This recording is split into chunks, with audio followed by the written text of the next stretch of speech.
사춘기 시절 나는 뚱뚱하고 우울한 소녀였다.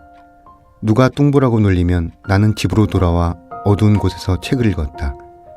누군가에게 놀림을 받아 마음이 쓰라릴 때면 나는 또 구석에 앉아서 단팥이 들어간 빵을 집어 먹었다. 빈속에 단맛이 들어가면 슬프고 외로웠다. 나는 그때마다 천장을 올려다보았다. 그때 그 천장을 올려다보던 마음이 내가 문학으로 가는 모퉁이였다. 나는 혼자였고 외롭고 누군가에게 끊임없이 놀림을 당하는 실존을 가졌다. 그것이 내 문학의 시작이었다. 허수경 시인의 산문집 길모퉁이 중국식당에서 한 구절을 읽어드렸습니다. 이 구절을 읽을 때마다 저도 제 삶에 찾아왔던 문학이 시작된 순간을 곰곰이 떠올려 보게 됩니다. 여러분에게는 다른 삶이 시작되었던 그 순간이 언제인지요? 오늘은 우리 저마다에게 찾아왔던 그 무언가가 시작된 순간을 떠올려 봐도 좋겠습니다. 거리의 사람들 바람 따라 흐르면 서성이듯 혼자서 기다리고 날 부르는 기억에 흔들리는 땅콩이 사람들 사라졌네. 난 속에 퍼져서 울 것 같아서 한참 눈 감고 잊혀져가는 모든 것 당연한 건가요?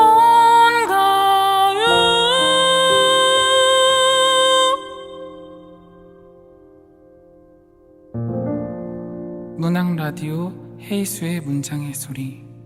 네, 안녕하세요. 저는 헤이수입니다. 오늘 문장의 소리 작가의 방에는 이병철 시인님과 이병철 시인의 친구분 이렇게 두 분을 모셨습니다. 어서 오세요. 안녕하세요. 반갑습니다.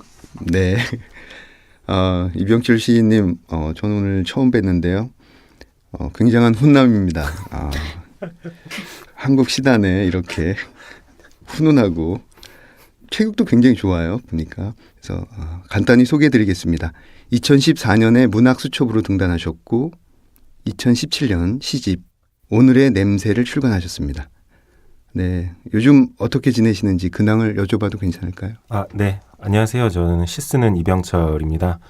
자기 관리에 열심히 실패하고 있고요.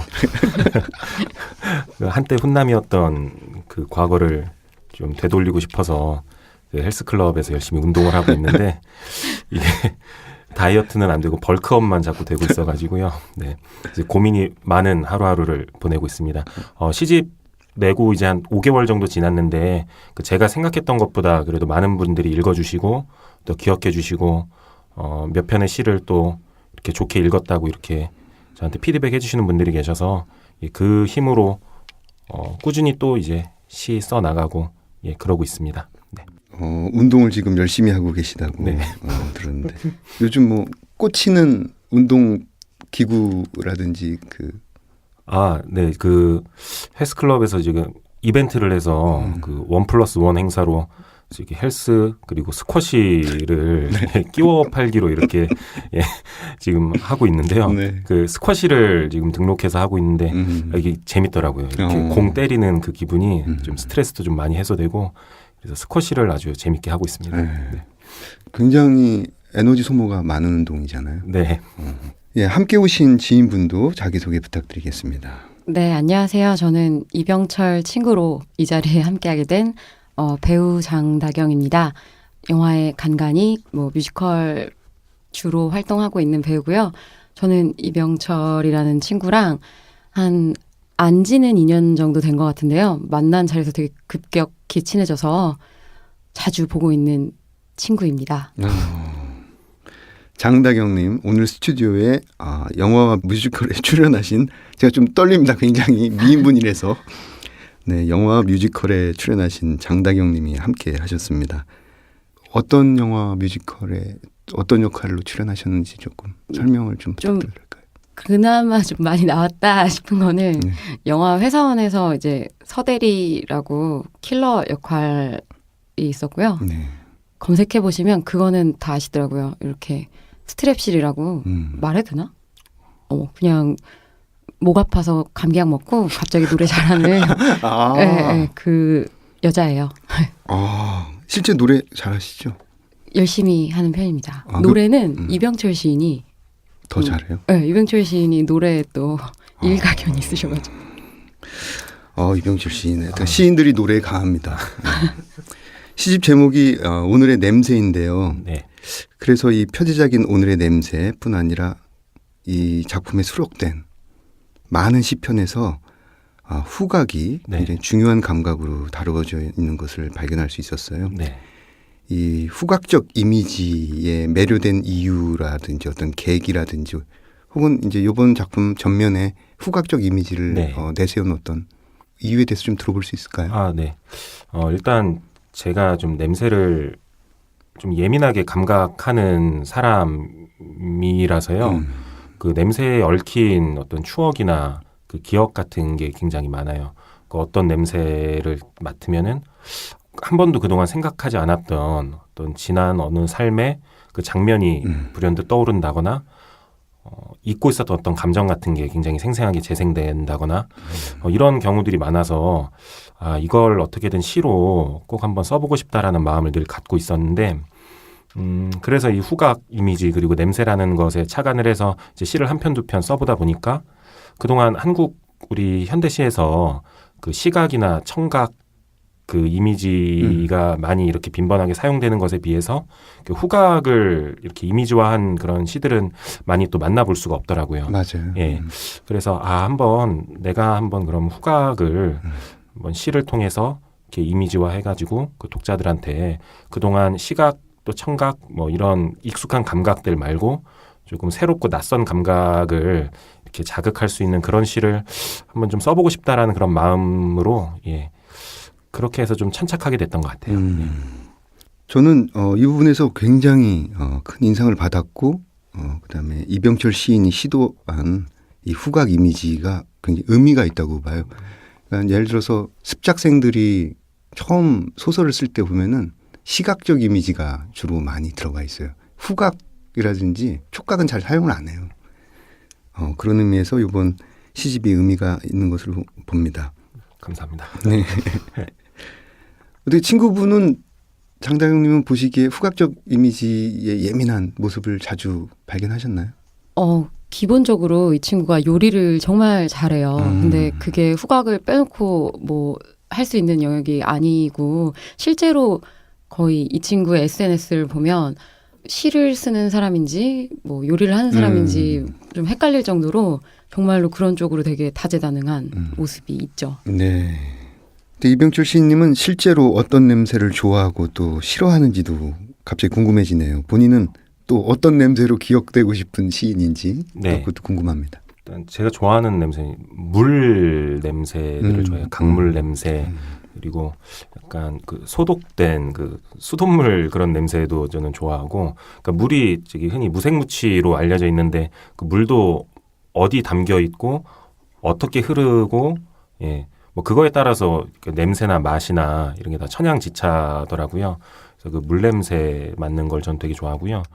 그리고 좀 기호품인데요. 올리브 오일, 그리고 커피, 그런 냄새들 되게 좋아해요. 그리고 싫어하는 냄새는 그러니까 향수인데 너무 그 좀 진하고 센 향수들이 있거든요. 그 살짝만 스쳐 지나가도 길 가다가 대중교통 타다가 정말 어떤 사람이 향수를 뿌렸는데 이게 과하게 뿌렸다고 해서 이렇게 냄새가 심하게 나는 건 아니고 그 향수 자체가 갖고 있는 그 냄새 자체가 워낙 좀 공업물질, 화학물질이 좀 많이 들어간 그런 향수들이 있거든요. 맞자마자 코를 정말 송곳으로 훅 찌르고 들어오는 것 같은 그런 냄새들을 좀 저는 싫어하는 편이에요. 그리고 저는 여기 시인의 말에 제 시가 어지러우면서도 좀 뚜렷한, 그리고 불편한데 어딘가 좀 반가운 그런 인상으로 독자들한테 이렇게 기억됐으면 좋겠다고 적었는데요. 그래서 저 역시도 어떤 냄새로 기억되고 싶냐면은 좋은 냄새와 약간 좀 거부감이 드는 냄새의 그 경계에 있는 그런 냄새들이 있어요. 이를테면 뭐 치즈 냄새라던가 청국장이라던가 예, 조금 더 고단수의 그 어떤 냄새를 즐기시는 그런 분들이라면 뭐 홍어라던가 그렇죠. 예 이게 조금만 상하거나 부패하면은 금방 악취가 되기 쉬운데 사실 그 직전까지는 굉장히 어떤 그 오감을 자극하고 미각을 또 이렇게 불러일으키는 예, 그런 냄새들이 있잖아요. 예, 저는 좀 그런 아슬한 경계에 있는 예, 그런 냄새로 좀 기억되고 싶어요. 네. 그 베트남 요리를 하다 보면 이렇게 피쉬 소스라고 들어가죠. 네, 네. 약간 꼬린 듯하면서 네. 그런 냄새라든지 혹은 똠양꿍 숲 네. 냄새라든지 어떤 네. 그 사람에 따라서 호호가 갈리는 네, 네. 지점의 냄새. 그런 경계 지점의 냄새로 기억되고 싶다. 굉장히 좋습니다. 시를 보다 보면 이제 아주 다채로운 표현들이 나옵니다. 햇빛이 요오드 용액으로 엎질러진 교실이라든지 저녁이 숟가락처럼 휘어진 모래사장, 구름은 다른 세상인 은유 같은 표현을 읽으면 굉장히 특색 있는 풍경이 그려집니다. 이런 표현이 가능하려면 그 사물과 풍경을 바라보는 시인만의 어떤 개성적인 시각 확보가 중요하다고 보는데 어떤 좀 특별한 노력이나 애를 쓰시나요? 네, 제가 특별한 시각을 이렇게 다른 시 쓰시는 분들보다 더 갖고 있다고 제가 생각을 안 해서 좀 그런 부분이 좀 많이 부족하다고 저 스스로 여겨가지고 정말 노력을 좀 하는 편인 것 같아요. 예. 그래서 좀 삶에서 좀 익숙한 자리를 자꾸 벗어나서 좀 낯선 풍경들, 좀 낯선 감각들이 있는 자리로 자꾸 이렇게 스스로를 좀 떠밀고 가려는 그런 시도들을 많이 하는 편인데요.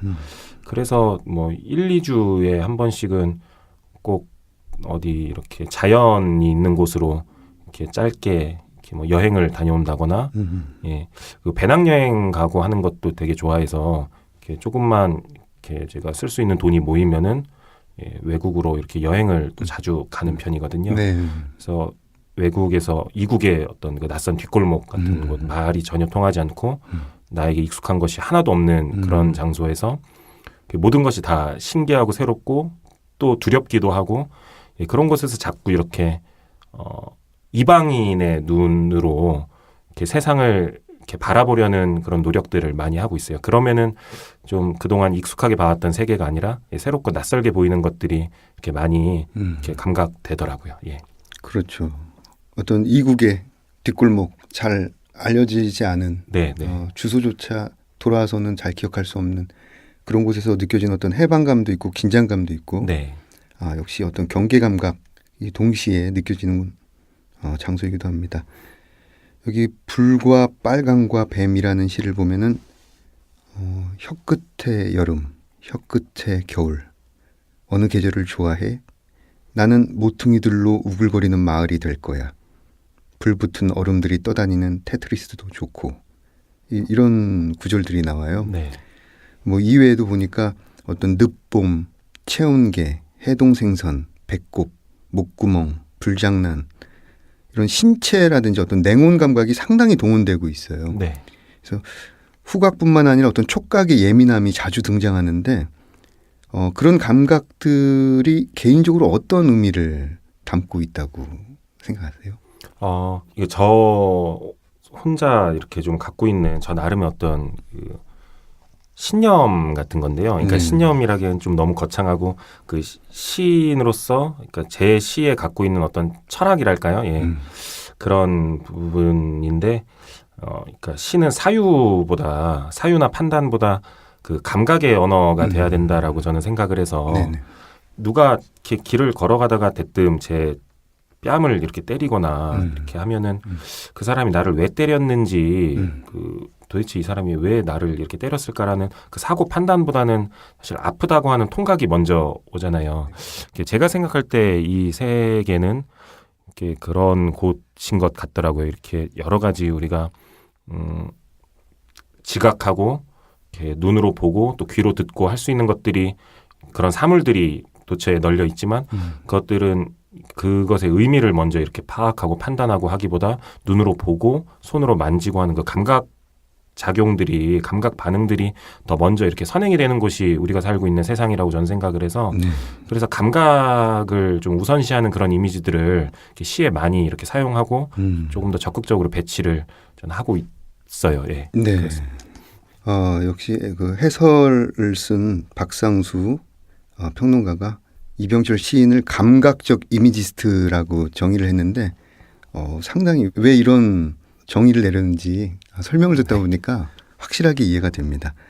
우리 친구분이 보시기에 여기 보면은 뭐 어느 계절을 좋아해라는 구절이 있었어요. 그래서 친구분이 보시기에는 이병철 시인은 어떤 계절에 가까운 시인인가요?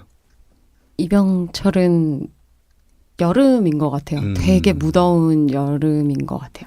이 친구를 보면서 되게 신기한 게 되게 소년성을 유지하기가 쉽지 않잖아요. 사회화되면. 근데 되게 무더운 여름에도 밖에 나가서 땀 뻘뻘 흘리면서 뛰노는 약간 애 같은 면이 있거든요. 근데 그거를 유지하고 있다는 게 이번에 시집 나왔을 때도 읽으면서 확실히 이 친구는 안에 순수함을 아직 갖고 있구나. 그래서 어떻게든 다른 이미지들이나 이런 것들을 확실히 자신만의 눈으로 보는구나라는 느낌이 느껴져서 이 친구 보면 여름 생각 많이 나는 것 같아요. 그래요. 저도 여름이라는 말씀을 들으니까 갑자기 여기 탐구생활 네. 그 시도 생각이 나고 이 여름에 관련된 제목들이 많이 보이더라고요. 해변이라든지 뭐. 좋습니다.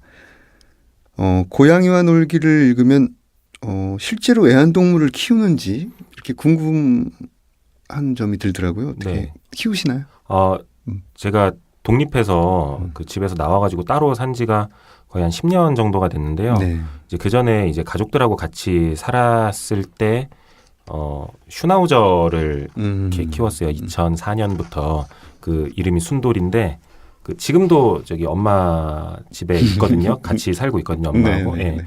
저는 이제 사당역 사당동에 살고 있고 엄마 이제 신림동에 계시니까 이렇게 거리가 가까워서 일주일에 한 두세 번 정도 제가 집에 왔다 갔다 하거든요. 그러니까 제가 키운다고는 할 수 없지만 여전히 그 사랑하는 반려동물 예, 그 순돌이 지금도 가면 아낌없이 사랑해주고 안아주고 뭐 장난쳐주고 그러고 있어요. 네. 발소리를 알아듣습니까?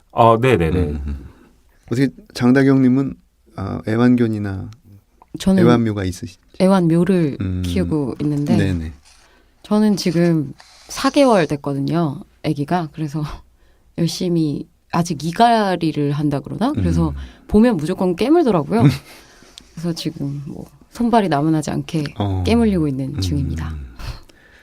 제가 듣기로는 이병철 시인 또 낚시광으로 알고 있어요. 네.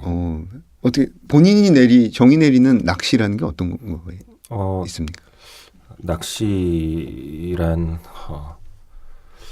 글쎄요. 무엇으로도 정의할 수 없는 무모한 행위? 왜 하는지 모르면서 중독되는 그런 행위인 것 같아요. 낚시는.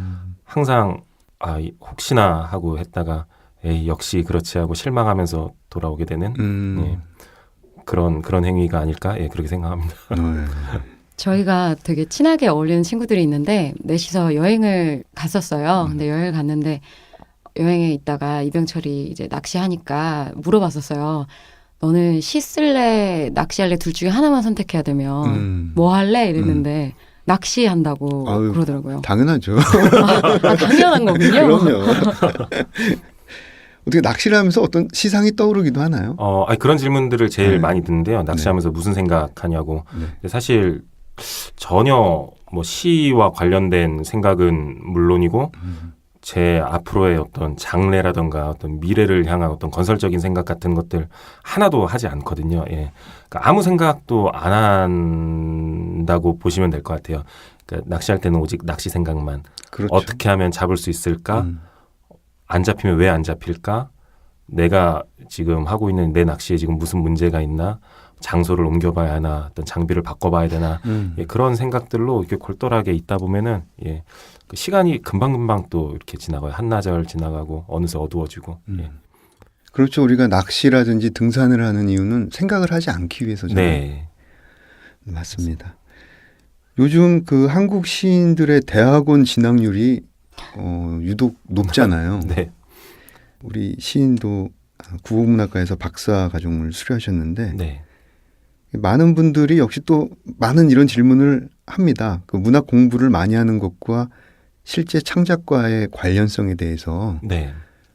본인 판단에는 어떻게 실제로 공부가 창작에 도움이 된다고 생각하는지요? 네. 저 같은 경우에는 굉장히 도움이 많이 됐고요. 그러니까 천재형이 있고 노력형이 있잖아요. 어느 분야나. 근데 저는 뭐 노력형일 수밖에 없는 좀 재능이 좀 둔한 사람인 것 같아서 공부를 좀 더 하거나 그러지 않아도 정말 천재성으로 이렇게 정말 뛰어난 시를 쓰시는 분들이 계신데 저는 그분들을 정말 뭐 발치해도 따라갈 수 없는 수준이라고 저는 스스로 생각을 해서 그 대학원 진학해서 이제 저는 석사는 문예창작학과에서 하고 이제 박사는 국어국문학과에서 했는데 네. 그러니까 제일 크게 도움이 됐던 거는 동기부여였던 것 같아요. 그 분위기가 이렇게 형성되는 것, 그러니까 어떻게든 글이라고 하는 어떤 하나의 가치를 가지고 그걸 이렇게 서로 다른 장르의 문학을 하지만 뭐 시를 쓰는 친구들, 뭐 소설하는 친구들, 평론하는 친구들 이렇게 모여서 어떻게든 그 문학이라는 걸 하기 위해서 모여 있는 그 자리에서 굉장히 좋은 에너지들을 이렇게 많이 받았었고요. 그러니까 대학원을 안 다니고 그냥 사회생활을 했다라고 하면은 사실 그런 에너지는 좀 못 받았었을 것 같아요. 근데 이렇게 다 같이 이렇게 글을 위해서 이렇게 어떤 청춘을 이렇게 헌신하고 있는 그 사람들 사이에 저도 있다 보니까 조금 더 북돋아지는 것도 많이 있었고, 그리고 두 번째는 이제 논문 형식의 글쓰기를 이제 대학원에 들어가면서 이제 하게 되었는데, 이게 처음에는 굉장히 어렵고, 물론 지금도 어렵죠. 어려운데, 그게 제가 이제 평론도 사실 겸하고 있는데 그 평론 쓰는데 되게 밑바탕이 많이 됐거든요. 그 논문 형식의 글쓰기가. 근데 이제 그렇게 평론을 이제 한 편, 두 편씩 쓰다 보니까 이게 시 쓰는 데에도 그리고 시 읽는 데에도 분명히 이렇게 눈이 조금 더 넓어졌다고 해야 되나? 깊어지고 넓어졌다고 해야 하나? 예. 이렇게 시 읽고 쓰는 데에도 그 평론적 비평적 글쓰기가 또 많은 도움이 돼서 정말 여러 가지로 저한테는 창작하는 데 있어서 그 대학원 공부하는 게 크게 도움이 된 것 같아요. 예. 네. 감각뿐만 아니라 어떤 지성적인 측면까지 함께 아우르고 보완하려는 모습들이 보완이 굉장히 좋습니다. 네, 그럼 다음 코너로 넘어가 보겠습니다. 이번 코너는 내가 가장 사랑하는 문장들, 어떤 문장들을 가져오셨을지 이병철 시인의 목소리로 들어보겠습니다. 네. 제 시집 62페이지에 유혈무기의 책장이라는 시를 읽도록 하겠습니다. 유혈무기의 책장. 당신은 풀잎 위에 누워 돌을 떨어뜨리고 있었어요. 나는 당신 귀밑머리에 매달린 하얀 박쥐들을 떼어냈고요. 우리의 책은 폭설을 쏟아내고 있었지요. 마른 혀도 꽃이 될 수 있을까요? 그때 바람이 입속으로 들어왔어요. 바람이 갈비뼈를 두드리자 피아노 소리가 났어요. 소리가 빚어낸 동전 몇 입 손에 쥔 하늘은 구름을 보름달 솥에 고았지요. 어둠이 우러났어요. 별가루 뿌리고 배추 흰나비와 벚꽃잎 고명 얹은 국 한 사발 떠주었지요. 국을 들이켠 당신은 은어때 헤엄치는 수박 향기로 반짝였지요. 당신이 흘러든 풀섭에서 유혈모기가 기어나와 내 품을 파고들었어요. 책장엔 진달래꽃 피어났고요. 알몸을 포갠 우리는 따뜻한 무덤이 되어갔지요. 네, 이병철 시인의 유혈무기의 책장 잘 들었습니다. 어떤 낭독하신 부분에 대해서 설명을 좀 부탁드리겠습니다. 이 시를 골라온 이유는요. 지금 계절이 봄이잖아요. 그래서 봄에 그 어울리는 이미지들이 그나마 제 시집에 있는 시들 중에 좀 많이 있다고 생각돼서 어떤 좀 봄 느낌, 봄 분위기를 좀 자아내고 싶어가지고 이 시를 선택을 했고요.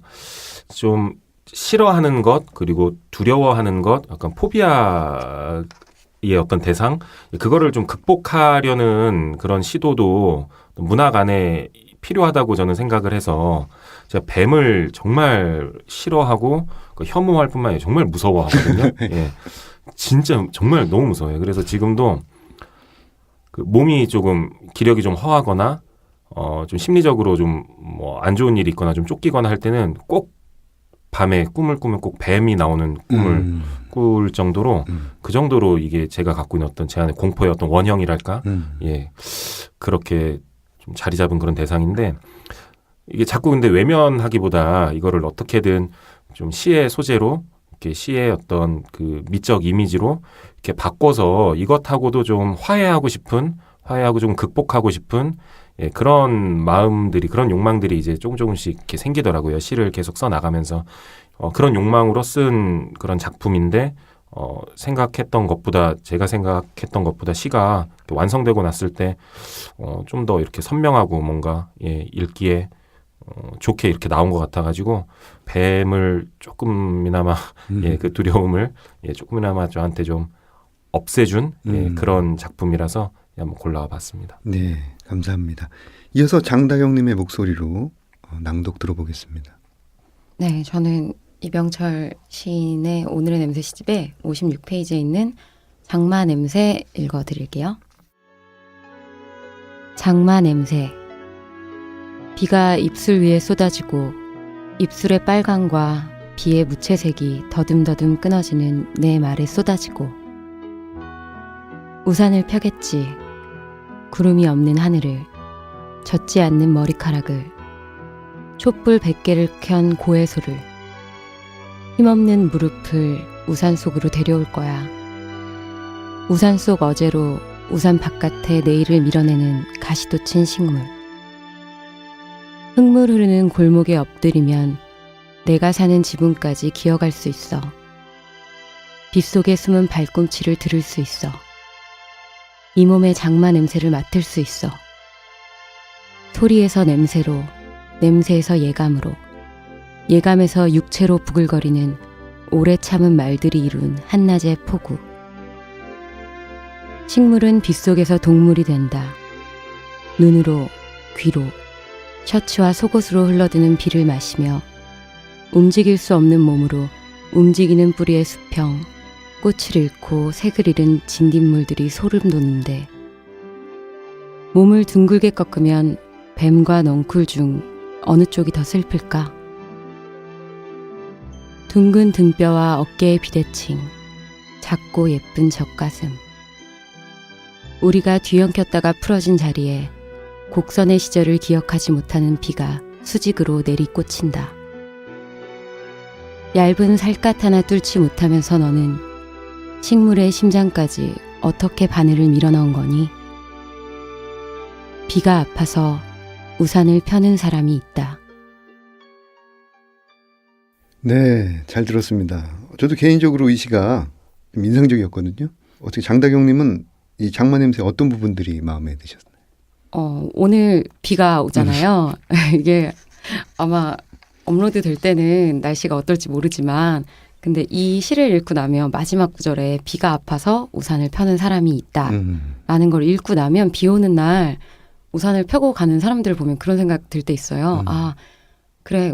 비가 아플 정도로 힘들었던 사람들일 거야, 모두 다. 이런 생각이 들더라고요. 그래서 그냥 내리는 비를 맞을 수 있던 시절을 지나서 비가 아플 수밖에 없었던 시절을 지난 사람들이 어떻게든 꾸역꾸역 살라고 그 우산을 들고 살아가고 있는 건 아닐까? 그런 생각도 들더라고요. 물론 네. 앞쪽의 내용은 그게 아니지만 이 구절을 읽고 나면 비 오는 날 그런 모습들이 되게 다르게 느껴지더라고요. 네. 저는 이 시가 그 어떤 곡선적 이미지와 직선적 이미지를 굉장히 잘 활용했다고 또 보거든요. 네, 좋습니다. 이번 코너는 사운드 앤 스토리 시간인데요. 작가님이 가져오신 소리들을 함께 듣고 이야기를 나눠보도록 하겠습니다.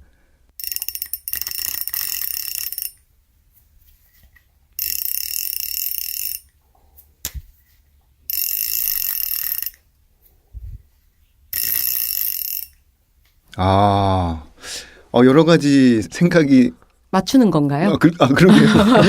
이게 무슨 약간 태엽 감는 소리 같기도 하고 자전거? 자전거에서 난 소리 같기도 하고 좀 설명을 좀 부탁드릴까요? 네. 그 낚시 장비 중에 아. 그 릴이라는 장비가 있거든요. 그 릴에 보면은 또 세부적인 그런 부분 중에 그 드랙이라고 하는 부분이 있어요. 네. 그러니까 이 드랙이 어떤 역할을 하냐면은 그 낚싯줄이 이렇게 그 인장력을 이렇게 조절한다고 해야 되나? 이렇게 물고기가 이렇게 물게 되면은 굉장히 큰 물고기가 예를 들어서 이제 물게 됐을 때 걸렸을 때 그 드랙이라고 하는 걸 그러니까 수도꼭지 같은 건데 그거를 꽉 잠궈 놓으면 그러니까 그 줄을 더 이상 풀고 갈 수가 없어요. 근데 이제 그거를 조금 느슨하게 이렇게 풀어놓으면 이제 그 물고기가 그 낚싯줄을 릴에 감긴 낚싯줄을 쭉 이렇게 풀어가면서 이렇게 막 헤엄쳐 가거든요. 근데 이거를 적당하게 조절을 잘 해놓는 게 중요한데 이렇게 너무 꽉 잠궈 놓으면은 그 줄이 터져버리는 경우가 이렇게 종종 많이 생기고 또 너무 느슨하게 해놓으면은 이렇게 줄이 끝간데 없이 풀려가서 릴에 감아놓은 줄이 완전히 바닥날 때까지 그렇게 해서 결국 물고기를 놓치게 되는 그런 경우들도 있는데 이걸 이제 적당하게 조절을 해서 이렇게 감아놓으면은 그 물고기가 지치거든요. 이렇게 그 뒤에 이렇게 꼭 우리가 운동선수들이 체력 훈련할 때 뒤에다가 이렇게 뭐 타이어 같은 거 이렇게 매달고 이렇게 운동장 뛰면은 그 저항 때문에 그렇죠. 힘들잖아요. 곧 금방 지치기 마련이고 그런 것처럼 이 드랙이라고 하는 게 물고기를 좀 지치게 하는 그런 역할을 하는데 이게 딱 큰 물고기가 처음에 탁 이렇게 물었을 때 이런 소리가 나요. 이게 태엽 감는 것 같은 그 릴에서 이게 줄이 풀려나가는 소리가 드드드드드 이렇게 나는데 그때 그 가슴이 막 심장이 터질 것 같이 듣고 있는 저도 막 터질 것 같아요. 막 흥분이 되거든요. 그러니까 근데 저도 이번 몰랐어요. 이 소리만 따로 이렇게 녹음을 해보니까 어렸을 때 저기 어린 소년들은 이런 태엽식으로 갖고 놀던 장난감들이 유난히 또 많았던 것 같아요. 이렇게 뭔가 태엽 감아서 굴러가게 하는 자동차도 있었고 뭐 꼭 뭐 소년뿐만 아니라 소녀들도 이렇게 태엽 감으면 오르골 같은 그렇죠. 것들 어렸을 때 우리가 소녀 시절에 가지고 놀던 그 태엽 장난감의 그 소리하고 되게 비슷하더라고요. 그러니까 그때도 이게 태엽을 감으면서 막 설레고 막 신나고 했었잖아요. 그렇죠. 그 소리를 들으면은 근데 그 소리가 이 소리하고 이렇게 서로 굉장히 비슷하고 이렇게 맞닿아 있었구나라는 거를 저도 이번에 이 소리만 따로 들으면서 또 알게 됐어요. 또 멋진 시한편이 나올 것 같습니다. 네, 이거 시로 써야 될 것 같아요. 네. 감고 푸는 어떤 긴장의 조율점, 네. 릴 낚시의 드래그 부분을 함께 들었습니다. 이제 마무리할 시간인데요. 오늘 어떠셨습니까? 전에 한번 와봤던 스튜디오여서 이렇게 두 번째 왔는데 여전히 따뜻하고 이렇게 좋은 분위기에서 이렇게 편안하게 잘 해주셔가지고 너무 즐겁게 녹음 잘 했고요. 지금 바깥에는 이제 비가 내리고 있는데 이 늦봄을 거의 이제 좀 종료시키고 여름을 이제 재촉하는 그런 비가 될 것 같아요. 왠지 이제 앞으로 다가올 또 여름 또 5월, 6월, 7월 이렇게 좀 뜨거워지는 그런 계절만큼 더 뜨겁게 성실하게 저도 열심히 시 쓰고 이렇게 읽고 해야겠다라는 그런 생각을 하게 되는 그런 날입니다. 네. 네. 배우 장다경님은 어떠셨습니까? 저도 너무 좋았고요. 친구를 친구로만 대하다가 시인으로 이렇게 공적인 모습을 보게 되니까 굉장히 색다르고 많이 응원해주고 싶고 많이 이병철 시인의 시집 사주세요. 네, 이병철 시인님과의 만남을 마치고 저는 2부 책들의 방에서 뵙겠습니다.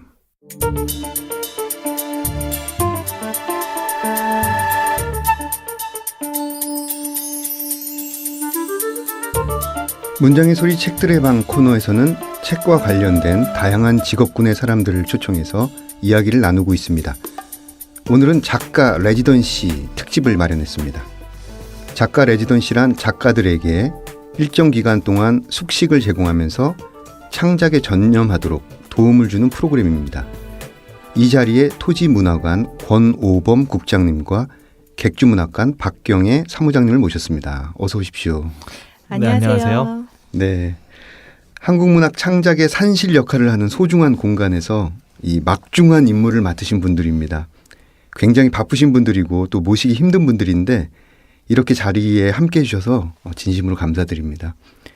토지문화관은 강원도 원주에 있고 객주문학관은 경상북도 청송에 있어서 오시는 길이 쉽지 않으셨을 텐데요.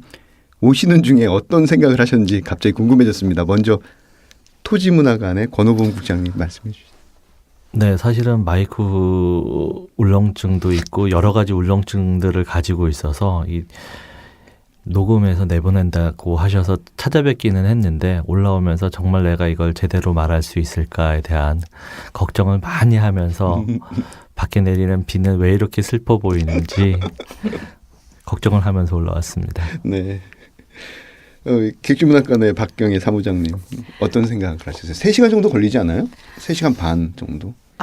저는 4시간 반 정도 걸렸습니다. 아, 네, 녹화 장소가 홍대여서 사실 홍대를 처음 왔거든요. 그래서 마음이 좀 설레었어요. 그랬는데 비가 내려서 홍대 입구가 조용해서 좀 같이 쓸쓸해지더군요. 그렇지만 오늘 녹화 신나게 하겠습니다. 네. 홍대 처음 오시게 돼가지고 어떤 기대를 하셨는데 굉장히 이쪽이 좀 네. 오늘 조용하죠? 네, TV랑은 좀 달랐습니다. 네. 녹음을 하기엔 또 좋은 시간이기도 하죠. 네. 네, 그러면 이 책들의 방 코너에서는 직접 자신의 연대기를 소개해 주셔야 하는데요. 먼저 그 객주문학관 박경혜 사무장님의 나의 연대기 들어보도록 하겠습니다. 반갑습니다. 객주문학관에서 창작관 운영을 맡고 있는 박경혜입니다. 저는 1974년 경북 고령에서 태어나 8살에 대구로 나가 학창 시절을 보내고 결혼까지 하였습니다. 대구에서 30년을 넘게 살았습니다. 직장을 다닐 때는 책을 들여다볼 여유가 없었지만 아이가 생기니 책을 읽을 시간이 생기더군요. 처음엔 육아서적을 읽었고 다음엔 그림책, 소설, 그러다가 책 속에서 마음이 치유되는 저를 발견했어요. 그때부터 책에 완전 매료되었죠. 책에 대해 공부를 시작했어요. 책에 관한 자격증을 닥치는 대로 따고 그럼에도 부족함에 갈증을 느껴 대학교에 편입해서 교육학 전공까지 하게 되었어요. 그리고 지역에서 독서치료 수업을 하는 강사로 일을 하였습니다. 책이 제 인생을 바꿔놓았죠. 7년 전에는 주말 부부로 지내던 아이 아빠와 같이 살기 위해 청송으로 이사를 했습니다.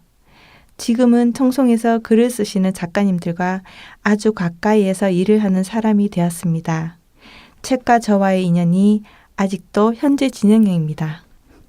책과 저와의 인연이 아직까지도 현재 진행형입니다라는 문장이 굉장히 인상적입니다. 그 책 속에서 마음이 치유되는 스스로를 발견했다고 말씀하셨어요. 네. 이 부분이 조금 궁금한데 좀 어떤 치유의 경험을 하셨는지 좀 설명해 부탁드려도 될까요? 제가 집에서 둘째로 태어났습니다. 음.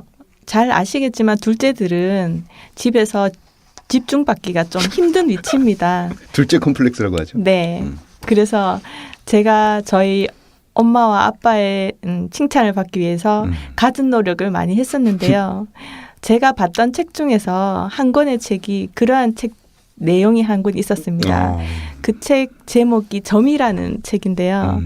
피터 레이놀즈 작가가 쓴 책인데 이제 그 책 속에 베티라는 아이가 나옵니다. 베티가 찍은 점 하나를 보고 선생님이 칭찬을 하는데 그 칭찬 때문에 그 아이가 화가까지 되는 그런 이제 내용의 책인데요. 제가 그 책을 보면서 저를 보는 것 같은 생각이 들어서 그 작은 칭찬을 받고 싶어서 제가 여기까지 그러니까 어른이 될 때까지 많이 노력을 했었는데 그 칭찬이 정말 중요하구나. 저도 이제 엄마가 되면서 우리 아이한테 좀 더 많이 칭찬을 해야 되겠다. 뭐 그런 그런 그 지금 말씀을 하시는데 갑자기 눈가가 촉촉해지시는데요. 피터 레이놀드의 점을 찍는 그 한 번 받은 칭찬이 끝내 화가의 길까지 이끌게 되는. 지금도 어떻게 책을 좀 많이 읽고 계시나요? 사실 요즘엔 시간이 네. 부족해서 책을 많이 못 보고 있습니다. 근데 무척 보고 싶어서 네. 항상 옆구리에 책 한 권을 끼고 다닙니다. 그렇죠. 그 네. 틈틈이 보는 것도 네. 굉장히 시간 절약에 도움이 됩니다. 네. 독서 치료 수업을 하는 강사 어떻게 일을 하실 때는 굉장히 재밌으셨나요? 네, 아주 재밌게 했습니다. 제가 1시간을 수업하기 위해서 거의 그 책을 100번을 읽고 들어갔었어요. 100번을 읽으면 그 책에 대해서 영혼이 느껴져요. 작가의 영혼도 느껴지지만 그 글자 하나하나에 담긴 영혼이 다 느껴져요. 네. 그래서 너무 재밌게 했었던 기억이 납니다. 아니 지금 말씀하는 그 이쪽 분위기가 어떠냐면은 청취자분들은 잘 모르시겠지만 굉장히 뜨겁습니다. 굉장히 한 말씀 한마디 한마디가 굉장히 뜨겁기 때문에 지금 앞에 있는 저도 가슴이 좀 약간 쿵쾅쿵쾅거립니다. 자, 이어서 그럼 토지문화관의 권오범 국장님의 나의 연대기 들어보겠습니다. 네, 반갑습니다. 토지문화관에 근무하는 권오범입니다. 저는 1973년 강원도 원주에서 셋째로 태어나 운동을 하는 큰형과 사람을 좋아해서 놀기 좋아하는 작은형 때문에 착한 사람 컴플렉스를 가지게 됐고, 원주에서 벗어나 나를 아는 사람이 없는 서울로 가고 싶다는 무작정인 생각 때문에 서울로 학교를 진학을 하게 됐습니다. 그렇지만 결국 사람들과의 이전이 다시 생기면서 또 버거움을 느껴서 그냥 귀향을 해서 원주에서 살고 있습니다. 현재는 토지문화관에서 작가분들과 항상 얼굴을 마주치며 문화와 예술에 대한 일을 하고 있습니다. 저는 책과 만화를 굉장히 좋아해서 언젠가 책방이나 만화방을 열고 싶다는 생각과, 그리고 영어가 사용 안 되는 세상, 외국어 울렁증 때문에 그 인공지능 만능 통역기가 빨리 발명되기를 바라면서 살고 있습니다. 네. 삼형제 막내신가요? 네. 막내들이 갖는 컴플렉스, 착한 아이 컴플렉스. 네, 맞습니다. 좀 예를 한번 들어주실 수 있나요? 어느 일단, 정도로 컴플렉스 느끼셨나요? 이제 아까 전에 박경혜 선생님이 둘째라서 힘들다라고 말씀을 했는데 셋째라서 너무나 힘듭니다. 일단 그 첫째 형과 둘째 형의 모습을 보면서 네. 그 혼나는 모습들 또는 그 칭찬받는 모습을 보면서 나도 저래야 되겠다 또는 나는 저러지 말아야지 되겠다는 생각을 어렸을 때부터 하게 돼서 네. 반면교사라고 하죠. 네네. 너무나 막중한 무게감에 짓눌려서 살게 되는 것 같습니다. 네. 영어 부분 말씀드릴 때 저도 모르게 웃음이 나왔는데 네. 왜 영어가 사용되지 않는 세상? 일단 중학교 때부터 영어를 포기를 했던 것 같습니다. 중학교에서 그 독해와 그냥 문법에 대한 공부를 하면서 나는 영어가 싫구나, 나랑 맞지 않구나라는 생각을 좀 하게 됐고요. 그리고 결국에 대학을 진학을 하기 위해서 또 이제 대학교 때 취직을 하기 위해서 뭐 톱익이나 그런 공부들을 하면서도 계속 어쩔 수 없이 하게 됐죠.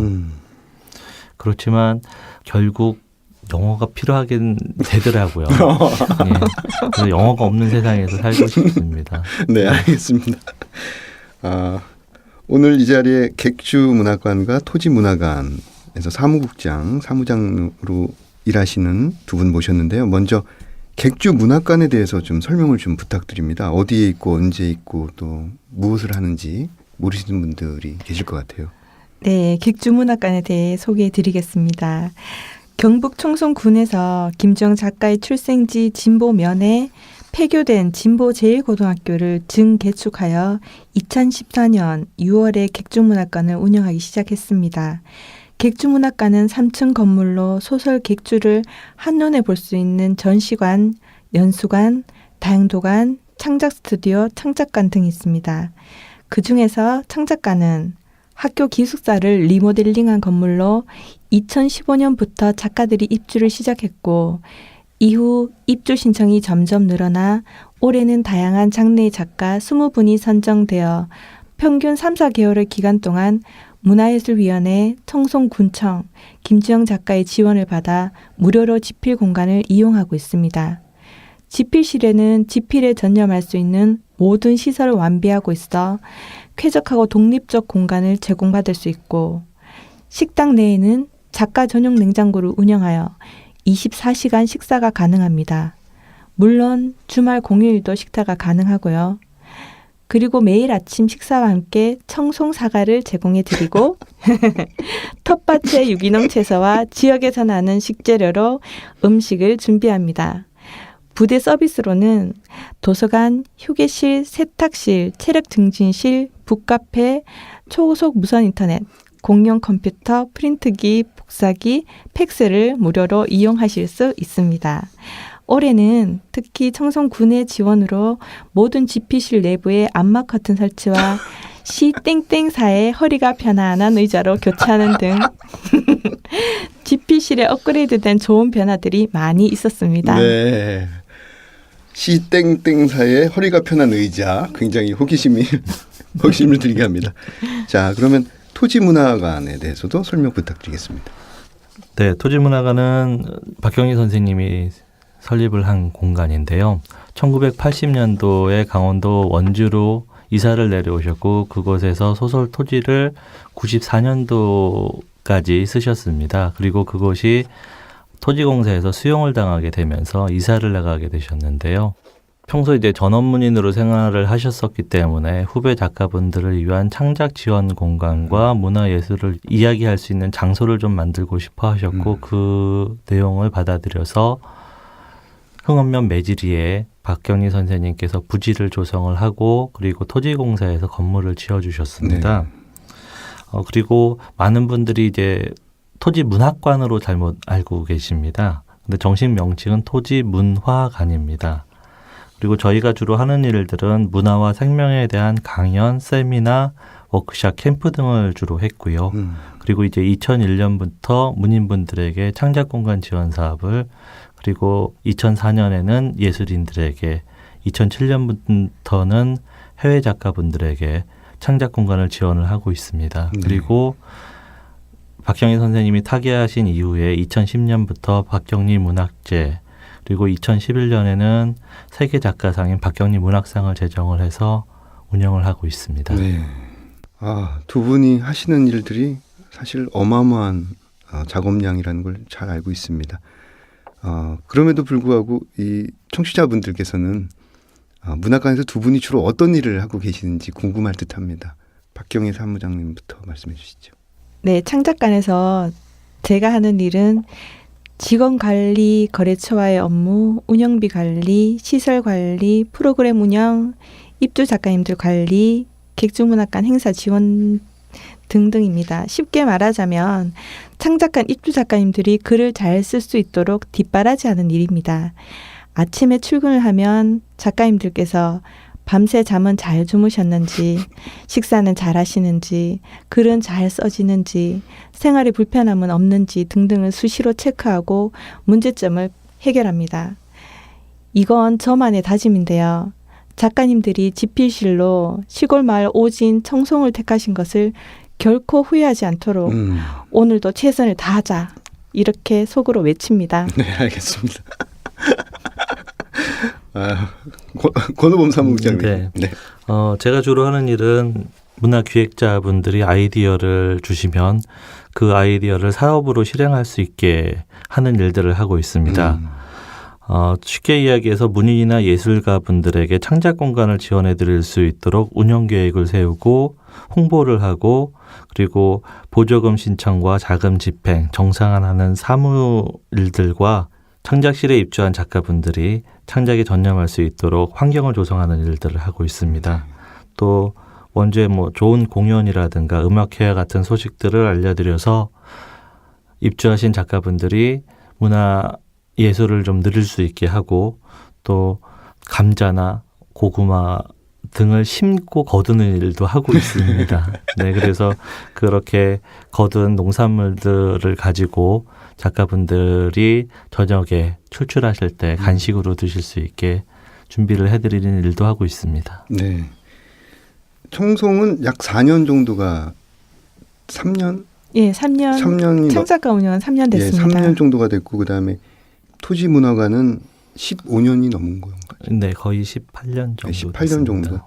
네. 예, 다녀가신 작가 수를 대략 어떻게 추산할 수 있는지요? 네, 저희 토지문화관 같은 경우에는 이제 올해 4월까지 총 1,039명의 작가분들이 다녀가셨습니다. 네. 장르로 좀 보면은 문인분들은 660명 정도, 예술가분들은 281분, 외국 작가분들은 98분 정도 다녀가셨습니다. 지난 18년간의 기록이 참 어마어마합니다. 네. 아. 객주랑은 많이 비교되네요. 네, 아무래도 나이 차가 있기 때문에 객주는 네. 상황이 어떻습니까? 네, 객주문학관은 2015년도부터 현재까지 다양한 장르의 작가님이 다녀가셨는데요. 대략 60여 명의 작가님이 왔다 가셨어요. 정확하게는 57명의 작가님이 다녀가셨는데요. 소설, 희곡, 시, 시조, 시나리오, 아동문학, 산문 등등의 장르 작가님이 왔다 가셨습니다. 네. 그 토지문화관은 국내 레지던시 공간에서도 특이하게 그 외국 작가들도 많이 다녀가는 걸로 지금 집계됐습니다. 어느 나라의 작가들이 주로 오고 어떤 활동을 하고 또 그분들의 만족도는 또 어떠한지 좀 궁금합니다. 네. 저희가 해외 작가분들을 처음으로 지원을 하게 됐던 거는 그 외국 교포 작가분이 신청을 하셨었는데 저희가 이제 국내에 계신 문인분들이나 예술가 분들에게만 지원을 해드릴 수 있어서 저희도 해외 작가분들 또는 해외 교포 작가분들에게 좀 지원을 해드리자라는 생각을 가지고 이제 처음 시작을 하게 됐습니다. 그래서 처음 2007년에 시작을 할 때는 중국이나 일본 또는 제 동포 작가분들이 주로 오셨지만 지금은 미국하고 영국, 프랑스, 스페인, 독일, 러시아, 크로아티아 등 같은 유럽과 네.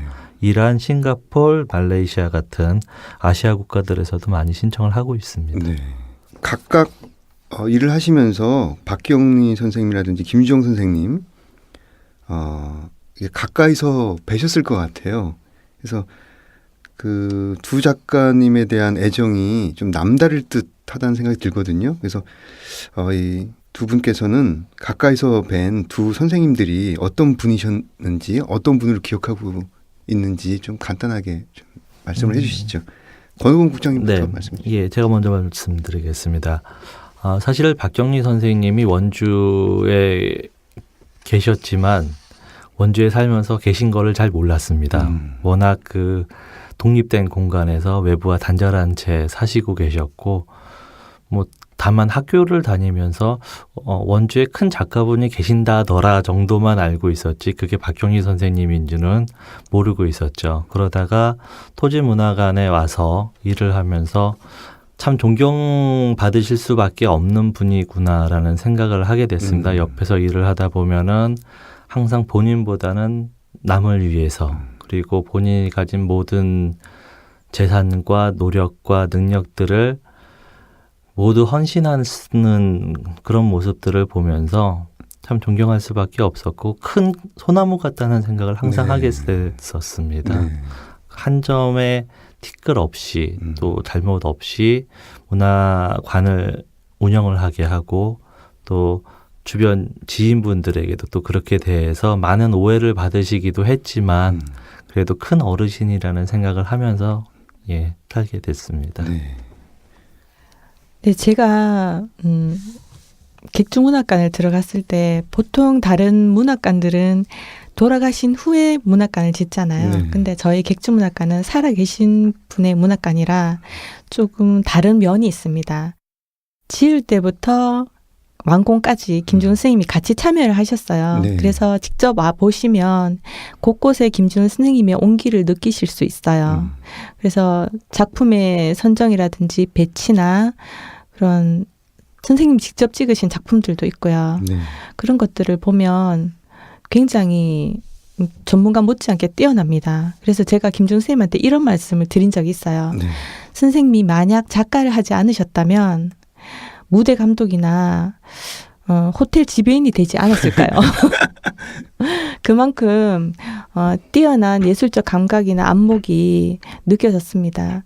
김정 선생님은 청송에서 그러니까 개천에서 용난다는 그런 말이 정말 딱 맞는 분이세요. 네. 진짜 오지에서 그렇게 좋은 글을 남기실 수 있는 그런 분이 나왔다는 거는 청송에서는 행운인 것 같습니다. 네. 네, 저도 그렇게 느끼고 있고요. 네.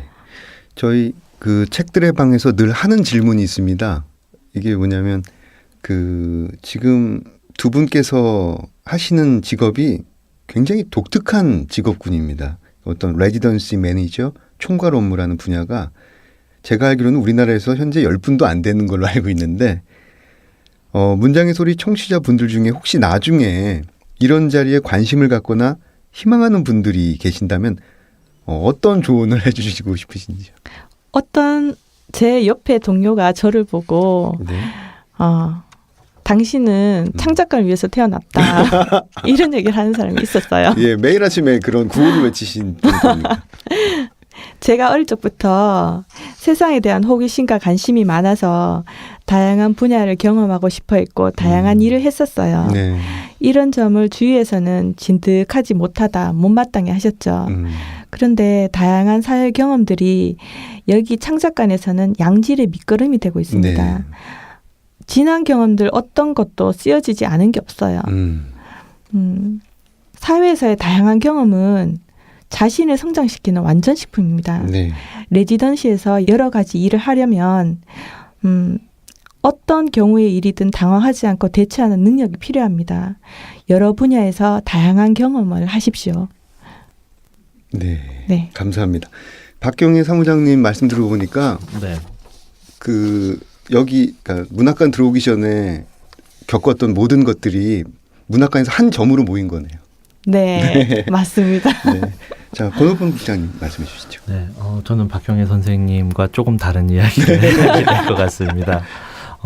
일단 이 레지던스 공간들이 깊은 산 속에 있어서 조용한 거를 좋아하는 사람이어야지 됩니다. 저희 일을 하시는 분들을 보면은 젊고 활기차신 분들이 좀 들어오셨다가 오래 버티시지 못하시고 네. 바로 나가시는 경우들이 있거든요. 그래서 일단 책을 좋아하고 조용한 성품에 그리고 부지런하신 분이어야지 되는 거죠. 네, 그리고 이 문화 예술과 관련된 일들이 사실은 아직 좀 많이 힘든 부분들이 있어서 그 봉사한다는 마음을 가지고 그 생활하시는 분들이 오셔가지고서 일을 하실 수 있을 것 같습니다. 네. 문학과 창작에 대한 봉사와 희생 정신으로 제가 요약해 보겠습니다. 자, 문장의 소리 이제 마칠 시간이네요. 2부에서 두 분 다음 주에 또 더 한번 모시고 얘기 나눠보도록 하겠습니다. 지금까지 저는 헤이수였고요. 첫 책을 출간한 작가가 직접 본인의 책을 소개하는 시간이 곧 이어지겠습니다. 그럼 먼저 인사드리고 다음 시간에 찾아뵙겠습니다. 감사합니다.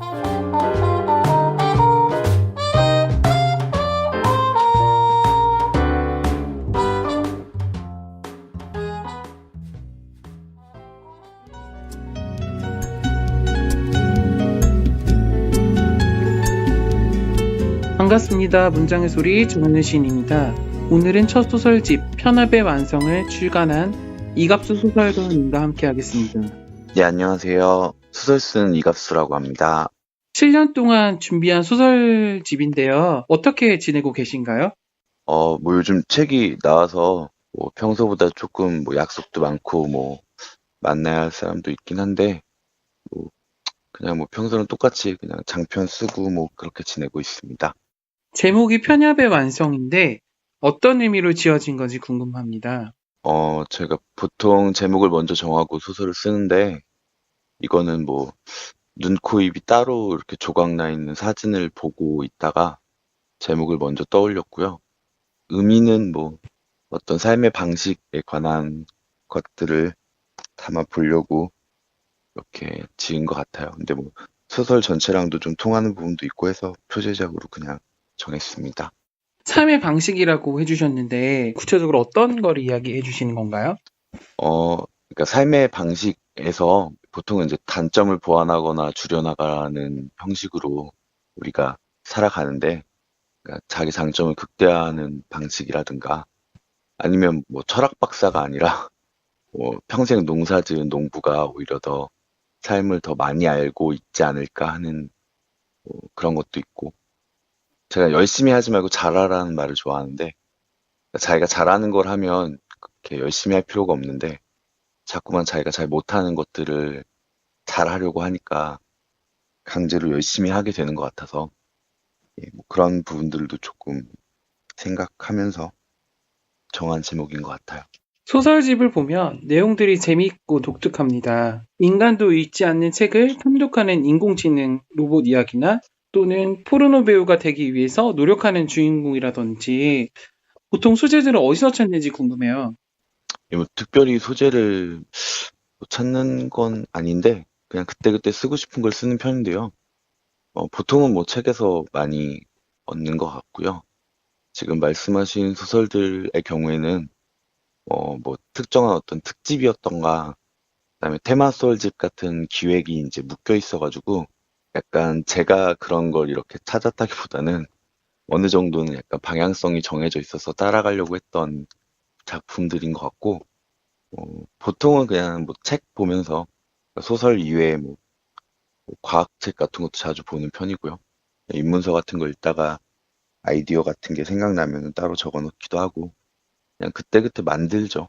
소설에서 나오는 등장인물들이 무언가 한 가지씩 어떤 능력을 가지고 있어요. 글쓰기 말고 이갑수 소설가님이 가지고 있는 능력이 문득 궁금합니다. 뭐 모든 사람이 다 조금씩 어떤 능력을 가지고 있겠죠. 네, 저는 뭐 특별한 능력은 없고요. 어릴 때는 기억력이 되게 좋은 편이었는데 이제 나이 들면서 요즘 기억력도 안 좋아졌고, 저는 뭐 집에 오래 있기나 뭐 한 자리에 오래 앉아 있기 같은 건 잘할 수 있는데 대부분의 글 쓰는 분들이 다 잘할 수 있는 거겠죠. 다시 태어난다면 어떤 일을 했을지 궁금해요. 일단 글은 안 쓸 것 같고요. 뭔가 계속 정적인 생활을 해서 만약에 뭐 환생을 하거나 이러면 뭔가 활동적인 일을 하고 싶어요. 그냥 뭐 형사 같은 것도 괜찮고 조사원 같이 많이 돌아다니는 일, 그다음에 여러 가지 뭐 경험을 많이 할 수 있는 것들을 해보면 좋지 않을까 싶네요. 조선의 집시라는 단편에서는 이갑수 소설가님의 진짜 번호가 적혀 있어요. 예, 그게 그러니까 텍스트 안쪽이랑 바깥쪽을 좀 꼬아보거나 하려고 이제 시도를 했는데, 그러니까 방금 말씀하신 것처럼 우리가 진짜 번호 혹은 뭐 가짜 번호, 뭐 그런 것 때문인데, 그러니까 작가가 뭐 현실에 대해서 허구를 만들 수도 있고 허구에 대해서 허구를 만들 수도 있는데, 그냥 그 숫자 11개 이렇게 집어넣은 것만으로 그 텍스트 안쪽이랑 바깥쪽을 연결할 수 있지 않을까라는 생각이 들어서, 이렇게 뭐 편집자가 처음에 개인정보 뭐 이런 것 때문에 조금 뭐 의문을 제기하기도 했는데, 근데 뭐 실제로 뭐 메신저 친구는 많이 늘어났는데 뭐 연락 온 사람은 없고요. 바로 얘기하는 사람은 없던가요? 예, 뭐 말 건 사람도 없고, 근데 친구는 진짜로 많이 늘어났어요. 설마 뭐 말 걸겠어요.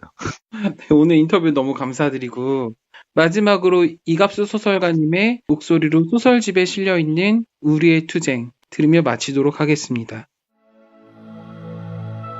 우리의 투쟁, 우리의 관심을 끈 것은 시베리아 호랑이였다. 호랑이는 덩치가 크고 발톱과 송곳니가 날카로웠다. 털의 줄무늬조차 위협적으로 보였다. 호랑이와 우리 사이에는 15m 깊이의 해저와 철조망이 있었다. 호랑이가 우리를 공격할 가능성은 아주 낮았다. 하지만 우리는 조금 긴장했다. 내셔널 지오그래픽에서 봤던 호랑이의 사냥 장면이 떠올랐다. 사냥에 성공한 장면만 편집해서 보여준 탓이겠지만 방송에 나온 호랑이는 한 번 노린 먹잇감을 놓친 적이 없었다. 정확하게 목덜미를 물어서 쓰러뜨렸다. 시시해. 우리 옆에 있던 아이가 그렇게 중얼거렸다. 아이는 호랑이 사진을 찍는 부모들의 옆에서 닌텐도로 게임을 했다. 확실히 애니메이션과 게임, 영화 속의 괴물들에 비하면 호랑이는 시시한 것일지도 모른다. 솔직히 말하면 우리도 화면 속에서 봤던 호랑이가 더 실감났다. 우리는 철창 너머의 호랑이를 보면서 안타깝다는 생각을 했다. 호랑이는 피곤해 보였다. 단지 구경거리일 뿐이었다. 뽀로로와 다를 것이 없었다. 우리는 부당한 대우가 무엇인지 알았다.